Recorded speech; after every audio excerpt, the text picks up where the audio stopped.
Kabi-kabila pong na namang bagyo ang dumarating sa bansa dahil dito hinimok ni Senator Joel Villanueva ang mga ahensya ng pamahalaan na higit pang paigtingin ang paghahanda sa sakuna at tiyaking mabilis na may paparating ang ayuda sa mga maapektuhang komunidad. Ngayon po nagsimula na ang panahon ng tag-ulan at bagyo.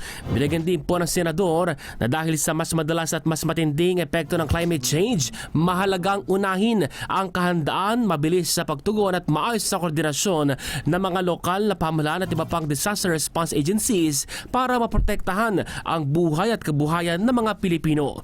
Bago po ito, isinulong na ni Villanueva ang paglalaan ng pondo para sa mga mobile command center ng DSWD para mapalakas ang kakayanan nitong tumugon sa mga kalamidad. Nakapagtatag na rin ng mobile kitchen units. Si Villanueva rin po ang may akda ng Senate Bill No. 551 o yung Hazard Mapping Act na layong makabuo ng komprehensibong talaan ng mga mabababang lugar na nanganganib sa pagtaas ng tubig dagat at iba pang lugar na mataas ang panganib sa kalamidad. Sila rin po ng panukala na ataasan ng mga kaukulang ahensya na gumawa ng mataas sa kalidad, napapanahon at madaling ma-access na hazard maps para magamit ng publiko at ng mga lokal na pamahalaan sa kanilang paghahanda sa sakuna.